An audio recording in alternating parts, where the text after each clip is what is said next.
Okay, so hey everybody. I've been it's me again. I'm here. I'm talking with Eric. We've been putting we've been thinking about doing a series of videos called Know Thyself, and um, the idea behind it is to really uh, reflect on observations of how diet plays into your very being, your mental state. Um, Diet and nutrition plays into your mental state, your physiology, your physical state, and you also your mental state, as well as physical fitness, physical activity, um, and we're just going to kind of snowball from there. There are many ways that the East and the West um, has these observation of self, and in order to know yourself, there are many avenues uh, that go with this perspective. So just from here, I'll pass this over to Eric so you can explain this concept first, and then we can kind of go a little bit further. Sure. Thank you, Pang. It's good to see you again. Real quick, first of all, how's Minneapolis, man? Are things somewhat, can you go shopping without, your flak jacket? I can go. So far, it's all right. It's Yeah. been weird. This whole abolish the police thing is a little bit yeah, I haven't dug into that yet. So No, no, fine. Just making sure everybody's safe and doing all right out there. The place obviously needs healing in every dimension. I'm not even talking about sides or anything, just calm. All right. I'm glad to hear that everybody's okay. So yeah, know thyself is a very popular phrase. Most people know that from Shakespeare, from the first act of Hamlet. This above all to thine own self be true, and it must follow as the night the day. Thou canst not be false to any man. Farewell, my blessing season this in thee. So if you're true to yourself, you cannot be false with anyone else. That's an interesting idea. So there's this philosophical concept of knowing one's self. That actually goes all the way back to the oracle at Delphi or Delphi in ancient Greece, where they would go basically ask for predictions of the future and bits of wisdom from the oracle. And if Ari Megalis is out there, feel free to correct my Greek. I want to say it's Nothi Seauton, or something like that, was the original know thyself in Greek. And in addition to that commandment, if you will, above the gates of Delphi, there are actually two more. And the second one relates very closely to what we're about to talk about, which is a literal interpretation of knowing thyself. What are you physically as a diet, exercise sense? And that one is nothing in excess, is the second. And then the third is certainty brings ruin. So everybody remembers know thyself, but it was know thyself, comma, nothing in excess, comma, certainty brings ruin. So there's a very literal interpretation of knowing thyself. And then again, a more spiritual, philosophical interpretation of knowing thyself, which has been bound up with that concept since the beginning. Now, of course, and this is where I'm going to hand it back to you and literally take some notes. The Eastern tradition, especially Taoism, is significantly more introspective as a rule than the Western tradition. So know thyself was a lifestyle for hundreds of years, if I'm not mistaken, correct? Yep. So know thyself for the Taoists has been, wow, we want to say roughly anywhere from 3,000 to 5,000 years as far as the history is being marked from a Taoist perspective. And the thing is, most acupuncture and yin and yang theory, Taoism, all these concepts came in order, anybody who is an acupuncturist, who really wants to understand acupuncturists, they must study Taoism. And not just study Taoism, they must be living the lifestyle of Taoist. And so as far as Chinese medicine is concerned, the origins of it is really based on, all right, so sorry, I'm getting swarmed. No, it's, and I'm I got to get this, I got to learn the history a little bit more, because I don't follow the history of it. But the guy who founded the Chinese medicine, the herbal texts, he basically went around and he tasted herbs and he felt how the herbs affected his body. And he wrote them down. This was warm. This was cooling. This affected these meridians in my body. This this can treat this, this can treat this, this can treat this, and this is slightly toxic here. And that is just through tasting. That is just through tasting. And so in order for an individual like that to,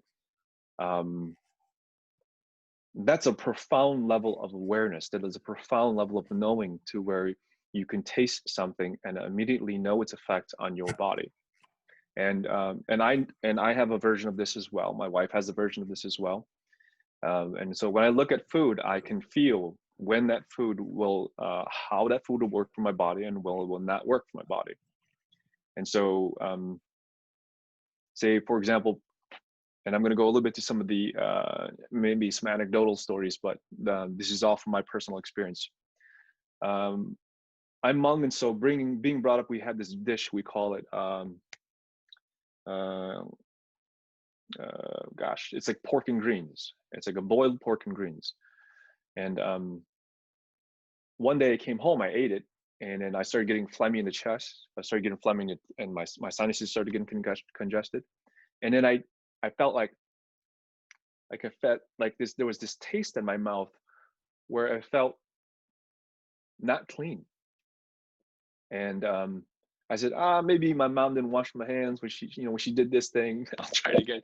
I'll try it again tomorrow. I tried it again the next day, and then I started getting this phlegmy sensation immediately again. And then for those of you guys who know me, I'm a mad scientist, and so I said, all right, then I started understanding I can't have pork. Now all of a sudden my body's rejecting pork. And so I began to start testing out sausage, bacon, pork chop, everything. And then the only thing it breaks down to is that my body can only tolerate bacon from time to time, and that's it. I can no longer have pork. So there is this body awareness that I have developed, and this is something I encourage all my patients to have, as well as I encourage everybody to have, is like, if you eat something, it produces what we call in Chinese medicine phlegm. So it'll show up in the sinuses, and it'll show up in the throat. You'll get a like a raspy in the chest or in the lungs. I'm calling it a subtle allergic reaction that's occurring within the body. And so when you start consuming certain foods, and you start, like for example, people are saying that they're following a gluten-free diet. If they eat gluten, then they notice that their body starts to react in a certain way. So this is part of this is one of the topics I want to talk about today, which I am talking about today, as far as a part of knowing yourself, knowing how your body, how this diet affects you. And so anything that creates any kind of phlegm changes your mental state, changes your body, and doesn't allow you to attain this this spiritual awakening. And so it made sense to me, because Tibetans don't eat pork, Muslims don't eat pork. Pork overall is kind of like ruled out in many spiritual traditions. And so I immediately started eliminating that from my diet. So I enjoy it, but my body hates it. And so I'm going to pass. Any questions, Eric, I guess? That's fascinating. I'm actually, it's interesting you bring that up. Wow. Yes, I have not as bravely or as thoroughly as whoever founded the texts of ancient Chinese medicine, but I'm familiar with being a science experiment. Right? To play rugby, you have to pack on mass. And when I was a boxer, I had to cut to 185. And in different diets, for different purposes, I would also even notice, this is something that I'd care to ask you a little bit about, because it's really a change of priorities in me. And I think it should be a change of priorities in a lot of people. Health and performance are not necessarily always the same thing.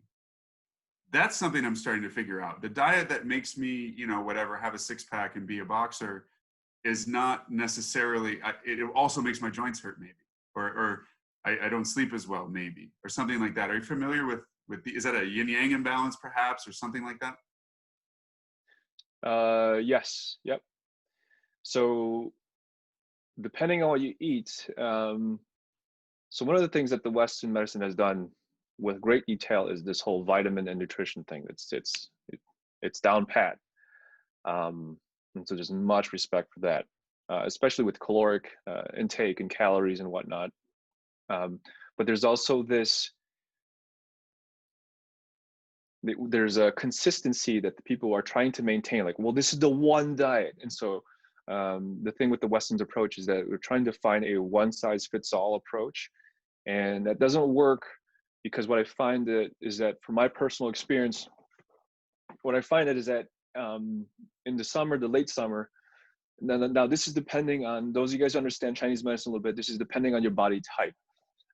So in Chinese medicine, you're either an earth type or wood type. These are the 5 elements: earth, wood, fire, metal, and water. And so for myself, I'm an earth type. And so earth type people are, we retain water a little bit more, we're a little bit more sluggish, we think a lot, we worry more, and it's easier for us to gain weight. And so I have to be, so my diet is based on my elemental nature, my prime elemental nature. And so if I eat sugars and sweets, then it creates more dampness, I get fat faster, I get bloated faster. So I have to pay attention to these particular things. And so when I don't feel good, I have cravings towards these things. And I don't even know that I'm having them. I just like, oh yeah, I like a donut. And then I'd go get a donut. And then like 3 weeks later, I'm like, oh, okay. About, all right, that's about 5 pounds that I can't, that I just gained, and it requires effort. So there's an unconscious aspect from this, your elemental type that shows up, that plays in the subconscious, that comes forward. And that's why we have these very specific cravings. And in so understanding your body type, you can shift yourself. Well, go ahead. That's something that's very interesting to me, because in the West, and I'm going to get my lovely and talented wife here, this is way more her ballpark than mine. She's studied a lot of stuff. I can't wait to see you guys talk here in a minute. But I know sort of the poor man's genetic medicine in the Western tradition is blood type diet. So that's one typology, but I'm actually very interested in studying what you just said. How would one, if I don't have access to a Qigong or acupuncture practitioner or a Taoist physician, how would I go about it? Can you recommend resources perhaps, or a website or whatever, or just introspective practices? How does one go about finding out their own typology? Like, Yeah, how to find out what element I am? let me find out my book. There's a book. I'll have to put it on maybe I'll link it to the page. Yeah, that's fine. Just put it in the description when we put it up. Yeah. So I'll find a book and put it to the description below. It's a very simple book. It's a colorful book. It tells you your temperament and everything.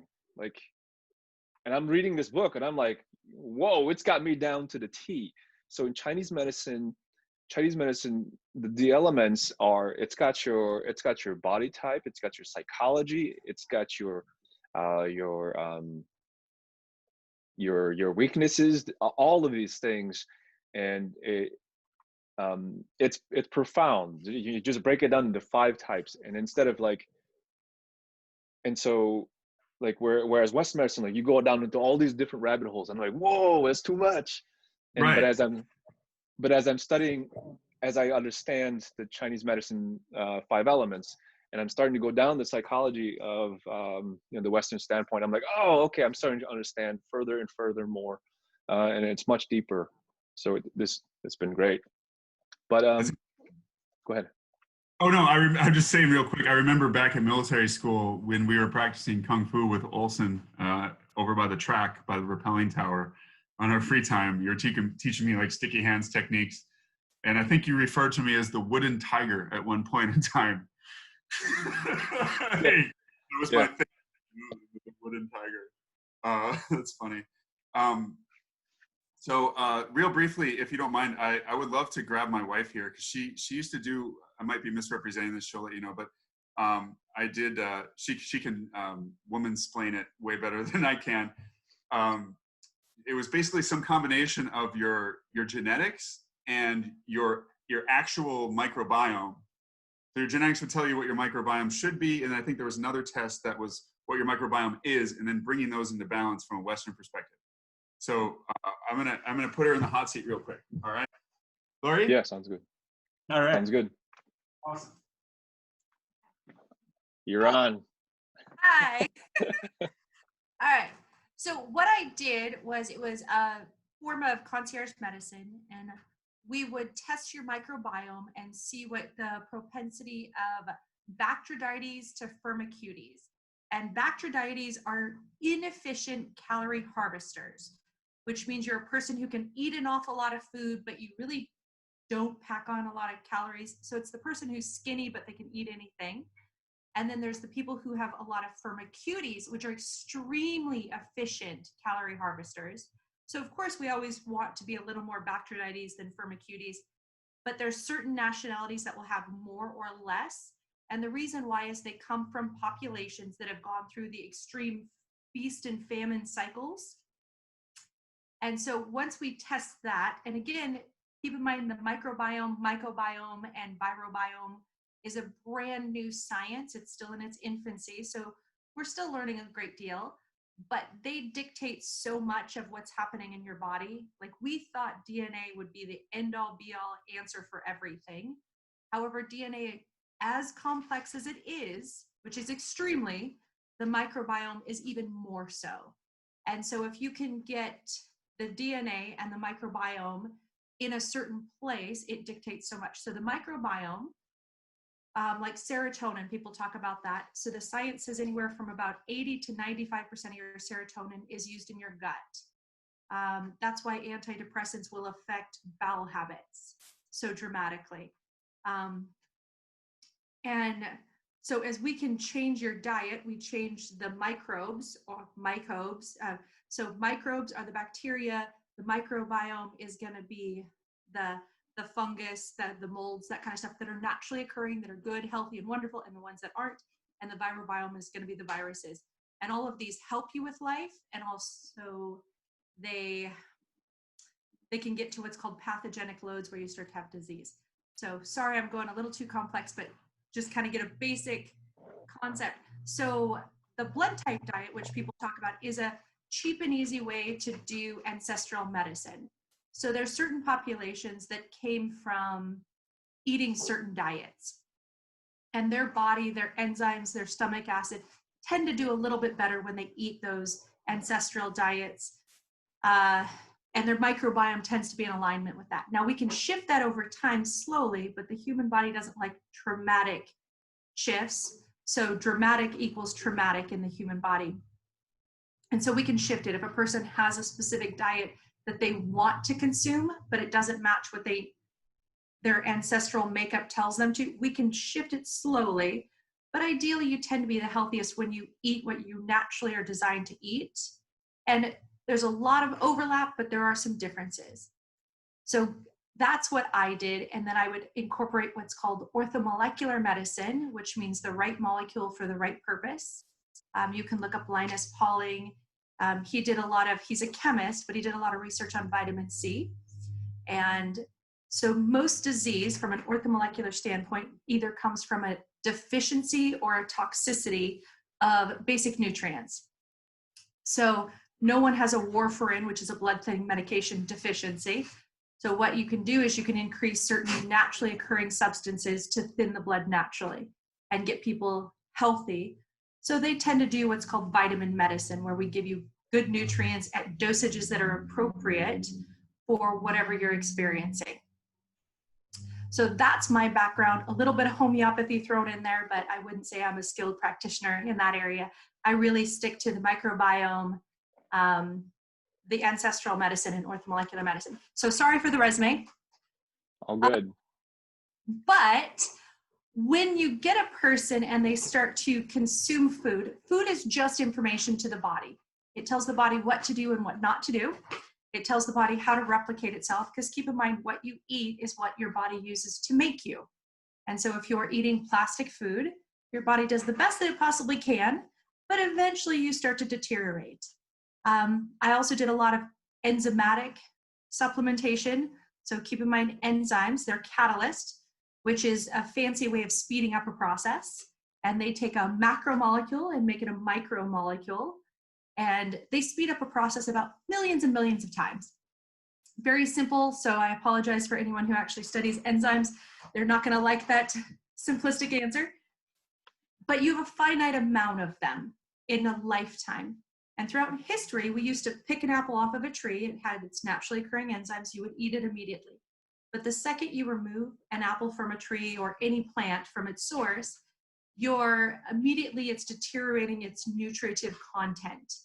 And the longer it goes, it's not uncommon for, by the time you eat an apple, for it not to really have very many live enzymes. So your body has a finite amount in your lifetime, and European medicine, the US hasn't accepted this yet, says there's a direct correlation and causation between the number of enzymes your body has and your lifespan and the quality of your life. So you can supplement enzymes, and they use that in anti-aging medicine, so people age a little nicer, a little more gracefully. Or you can actually treat disease with enzymes.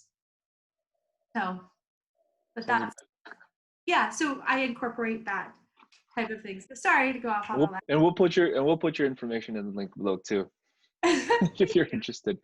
And then one of the things I wanted to get into as well, and then maybe this is one of the topics I wanted to get into, maybe if depending on if Eric still has time, is spiritual communities and why they took certain diets. So for example, there's fasting, and then there's the ascetics, and there's certain foods that are avoided. So maybe I was hoping that maybe we could get into some of that. So maybe we can bring Eric back too, and I'm definitely gonna come back to you, Laura. No worries. That's good. I'm gonna grab Eric. And so while we wait, Eric. we're sorry, we're doing this thing, but the idea is one of the ideas I've been talking about is so Eric, thank you, Laurie. Yeah. She's gonna listen now. She's right here. She likes this conversation. One of the ideas is that so from a historical standpoint, why did some of these spiritual communities start delving into these specific diets, fasting? So I know of them, I practice them, but I don't know the historical context. I don't know any. So maybe I was hoping we can get some of your insight on some of the. Sure. No, that's interesting. To be perfectly honest, if you asked, at least from the Abrahamic traditions, the answer to the question, why do you not eat pork, would be because God tells me not to eat pork, right? So in the early genesis of, no pun intended, but in the early genesis of those traditions, that was the answer that you would be given. Either a leader had a vision of that, or they were commanded directly by that, or the elders decided it. It doesn't really make a difference, but the ultimate origins, at least in the traditions I'm aware of, are lost to history. But what's very interesting to observe, which you've already noted, and I actually didn't know this, I did not know that Tibetans don't eat pork. I guess I knew that Buddhist monks, I believe Shaolin, are vegetarian. That I did know. Yep. They don't eat any meat. But where there is common ground across a million different traditions that are from completely different parts of the world, you're usually onto something, right? I know the Zen diet, also known as the macrobiotic diet, which of all things Iggy Pop credits his health to, despite being a hardcore punk singer for 50 years who's done heroin every day since 1973. He looks like Bruce Lee, right? And he credits that entirely to his macrobiotic diet. That's mostly a little bit of fish, and then, some whole grains and vegetables, and that's it. Pork specifically, there's a lot to be said for that. Pork is, to quote Bill the Butcher from Gangs of New York, it's the most similar thing in nature to human flesh. And cannibalism obviously causes major problems. Something I am aware of from diet from my earlier days as a triathlon geek, there's an interesting book called The Thrive Diet. It's by somebody named Brendan Brazier, who is also the guy behind Vega, the supplement line, which is a complete plant protein supplement line. Part of it, what I do know, is that it's very difficult to digest meat, but also pork specifically. it takes a ton out of you. The lawyer was saying you eventually run out of enzymes. It takes many enzymes to digest pork when compared to something lighter. So it's kind of always struck me as bizarre that, you know, bacon and eggs were the traditional, actually Edward Bernays, Sigmund Freud's nephew, the guy who literally wrote the book called Propaganda, right? That Joseph Goebbels had on his shelf and read from before he made all the Nazi propaganda. He's the reason we eat bacon and eggs for breakfast. Before him, nobody ate bacon and eggs for breakfast. They ate oatmeal or something like that. Pork's very difficult to digest. And like you said, Islam, early Christianity, Judaism, of course, because of Judaism being the root of all three of those, they all prohibit pork. And what you're telling me is the traditions of the East also prohibit pork. So much of what we know empirically. We don't know why we do something. We just know that doing something has benefits. And so basically, if every major spiritual tradition in the world doesn't eat pork, there's probably something to that. I don't know what it is, but there's probably something to it. Additionally, you're talking about fasting and asceticism. Now that is something that is definitely worth exploring, and it is universal to all mystical traditions for sure, and most monastic traditions. So you asked me earlier in a different conversation the difference between a priest and a monk. And mostly, I would say the difference between a priest and a monk is whether it's introspective or extroverted. So a priest, to the best, at least in the Western tradition, a priest is somebody who kind of travels the land evangelizing. Now, evangelist is kind of a dirty word in contemporary America. It's like somebody on TV who's a huckster. But, you know, I'm talking about like a wandering saint spreading the word of God. St. Anthony in the desert, walking around like a Taoist monk would walk around, sharing this message with the people he meets, trying to broaden the faith. Whereas a monk is kind of locked in the tower, being completely introspective, or monastic, sitting in a lotus position for days on end, starving oneself to get that introspective experience of God, to become more closely to God. Now, as far as what's going on physiologically, clearly it's ketosis. And the brain works better in a ketogenic state. When you burn through all of your sugars and you no longer replenish them, you start going into your fat stores. And when your body and your brain specifically is moving only on fat stores, you experience, it's very difficult for the first, you know this if you fast, it's very difficult for the first 24, 36 hours. And then by like day 2 or 3, you get this insane spell of energy, right? So a secular scientist would say, well, that's the body shifting to ketosis. Whereas a spiritual person would say, you know, you're denying yourself the earthly world and therefore able to access the spiritual world. And both of them are legitimately experiencing a higher plane of brain functioning. Mm-hmm. Yeah, precisely. I've been tampering with this body quite a bit. So I think, yeah. So for myself, because of Chinese medicine, I take herbs in certain times, and from a Chinese medicine perspective, we change. At first, I was thinking, you know, we eat according to the seasons, because depending on where you live, there are fruits and vegetables and animal products that are there during that time where you can have. And so for those of you guys who live in the desert, then that will change. But here, for people who have 4 seasons, well, Minnesota not necessarily 4 seasons, but I digress. So for my body type, in the summer to late summer is when I can have a lot more dark leafy greens, and I can stick to a mostly vegetarian diet. I tried it last year, and I started doing it again this year. Last year I was pretty successful with mainly vegetarian diet, and then once it kind of got to fall and also winter, then my hands and feet started getting cold. I was more fatigued. I felt the need to eat a lot more, and I needed to add a lot more onions and garlic and ginger into my salads in order to kind of keep the heat up. And then once it kind of got to fall and winter, then I couldn't do greens, or I couldn't maintain a vegetarian diet. Once winter really hit, I needed to have beef because I was running cold all the way. So if my hands, my fingers and hands are cold, it means that my chi is low. And then when my hands from my wrist to my forearm is cold, it means that my chi is very depleted.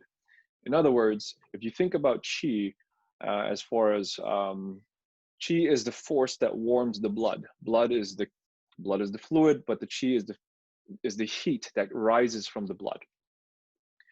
And so if there isn't enough heat within the body or enough chi within the body, then you don't have enough heat circulating throughout the system. So people have developed Raynaud's and all these other conditions where they lack circulation. And so with that type, I didn't get enough Qigong practice. I didn't get enough Tai Chi practice in order to supplement for that loss of Qi. And so I needed to get it elsewhere. So that's when I started implementing red meat. And the moment I started implementing red meat, then it was able to build the Qi in order for me to maintain my levels to be an acupuncturist, because when I treat people, I am consuming Qi when I treat people. So I have to pay attention very specifically to what I eat, how I eat, when I eat, and it's complicated because depending on who's coming in and the level of toxic Qi that they have within their system, I have to be very particular with my diet. So it's very dependent on my patients. But anyway, so going back, the whole point was, and as it shifts to spring, to once it hits spring, then my diet changes a little bit again. The red meat, I can have it's weird. I can have red meat all winter long, practically every day if I wanted to. My body type allows for it. But as soon as spring hit, then nope, my body starts to dismiss it. And so I start noticing that grains start to kick in a little bit more, and then also potatoes, yams, root vegetables start to kind of kick in a little bit more in the spring. So it just depends on your body. And if you eat things that don't settle well with your body, you can't function at your best. And this is one of the topics that I wanted to bring up today, very specifically. And so when you have a consistency in diet, if the diet is too constant and there's no variables, then the moment it changes a little bit, then everything is out of whack.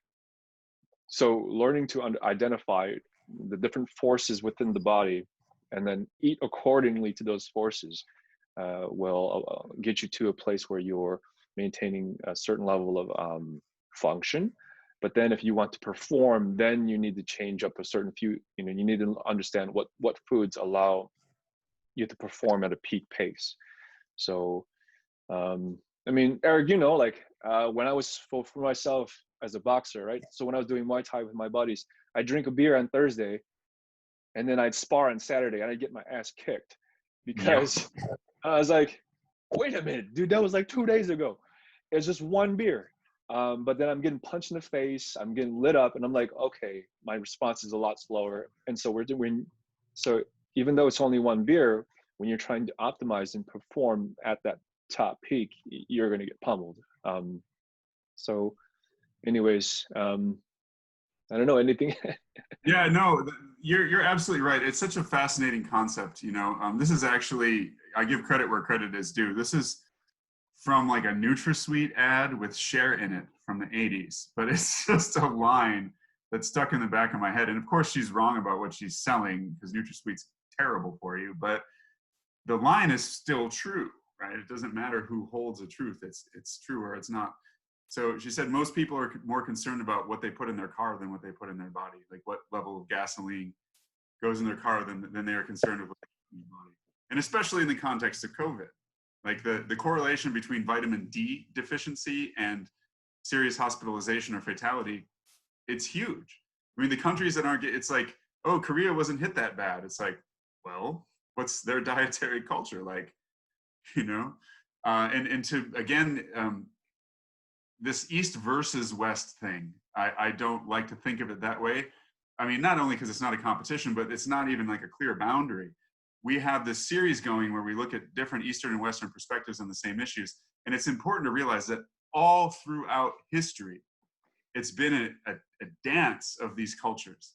Alexander made it all the way through India. The original statues of the Buddha, they look like they're wearing Greek clothing because they are. Like, that's who is, you know, and you read Stoicism and you're like, wow, this is a lot like Taoism. It's like, well, Zeno was an Eastern thinker, and those ideas came through the Silk Road that way before they got to Greece. So it's always been an interplay. That's one thing that I find very interesting. But also I would like to include, so the father of Western medicine, to show you how far Western medicine has strayed from its Greek origins, Hippocrates, right? The Hippocratic Oath includes, first of all, make your food your medicine. It's first of all, do no harm. Make your food your medicine and your medicine your food. Like, that Lipitor, to make up for eating nothing but McDonald's, is not in any way related to the roots of our own supposed tradition.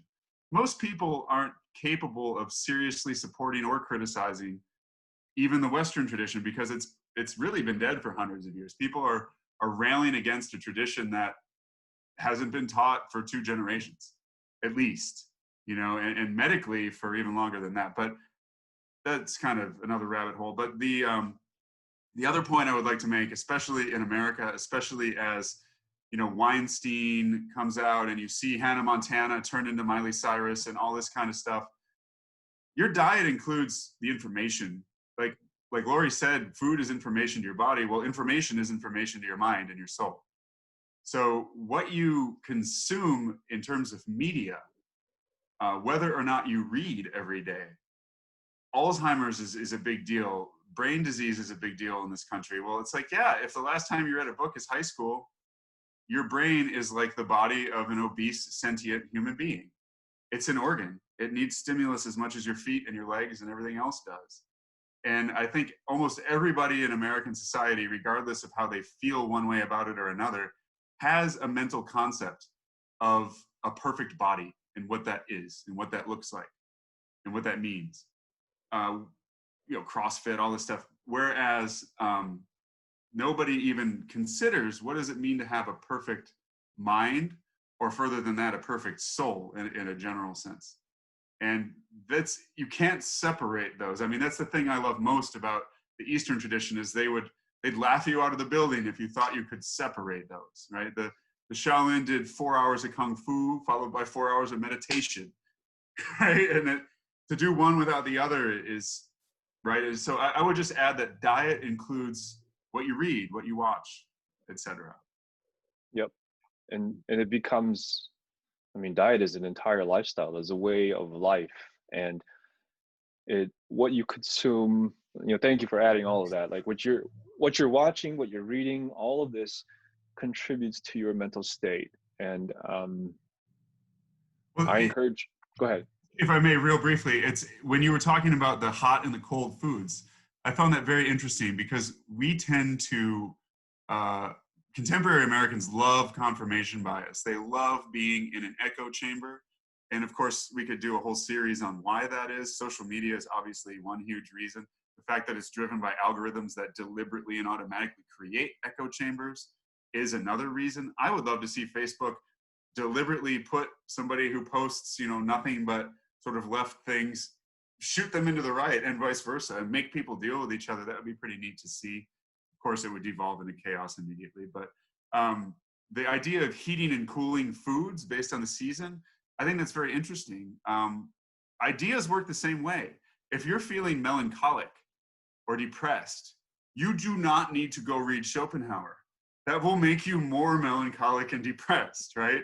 You should read something more inspiring, like, I don't know, Bonhoeffer. Well, he's pretty intense, but yeah, Zig Ziglar. Something. Read something that is happy. And if you're in danger of becoming too naive about the world and getting hurt in those dimensions, and you find yourself constantly being disappointed that not everybody's as happy as you are or whatever, then go read Schopenhauer, right? And that will bring you into a mental balance with regards to your environment, the same way the right foods would bring you into physical balance. That's something I got out of this conversation that I had never thought before. And that's why I love stuff like this. That synthesis, man, it's so needed. Oh yeah, it's definitely needed. And like to identify cooling foods. So for example, like you don't drink peppermint tea in the winter. You drink cinnamon and apple cider because Oh yeah. cinnamon is warming. Mint is cooling. So we do mint things in the summer, and we do cinnamon and ginger and things like that in the winter that are a little bit more warming. So all these different spices, the reason for them is they create this warming effect. So the warming is to balance out the cooling, and the cooling is to balance out the warming. And so you'll see, this is why the Chinese, they have like a sweet and sour or sweet and spicy. They combine these flavors in order to balance out the dish that they're preparing. And that's my little rant about that. Oh, I love that. I mean, I kind of know what you're talking about, not from a medical standpoint, but just having lived in China for a few years. I mean, the four flavors of real Kung Pao chicken. Whenever I go to a Chinese restaurant, I demand to have, well, not demand, I request a real Kung Pao chicken in Chinese. And they always love it, you know, because most Westerners don't like the taste of the Sichuan peppercorn. But it's a balancing of four flavors. It's a ginger, a hot pepper, the Sichuan peppercorn, and then there's like a sourness with the vinegar, right? And then they all have to be right. And I love that. And I would very much enjoy, maybe this is sort of a prologue, and maybe in the next episode, you wouldn't even really need me except perhaps to ask some questions, but maybe if you'd like to, I would love to see, can you like lay out some herbs on a table and be like, this one does this one does that, and make something like that? And maybe Yeah, I we'll could probably do something like that. on herbs. That would be pretty cool. And then the next time we can talk about diet, and then, you know, we'll kind of bounce back east and west. And then from there, we can do physical training, different philosophies there. I think it's really fascinating. I love this idea. And if you could please, I got like 2 more minutes. If you could please just shout out real quick a list of like top 5 cooling foods, okay? Because I'm a Scandinavian in the Ohio River Valley in Kentucky in the summer right now. It is 98 with 98% humidity.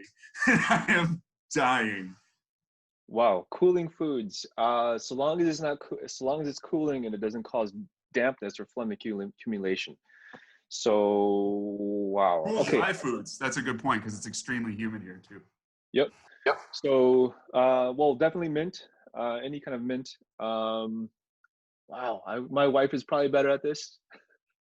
Because she studies Western herbalism, and I do the Eastern herbalism, and so I'd say mint, and pretty much any berries, strawberries, red berries, raspberries, blueberries, any berries, any fruit. All of these are cooling foods. And if you kind of like mash them and add a little bit of peppermint to them, that'll cool your body overall, especially in the cool and humid spaces. Yeah. Awesome. Thank you. That's super cool, man. It's great to see you again. It's been long overdue. I'm glad we scheduled this. We just got to keep doing it, man. You just make time. I really appreciate seeing you, brother. Stay safe out there, and keep fighting the good fight. All right. Yeah. You as likewise. All right. Appreciate it, man.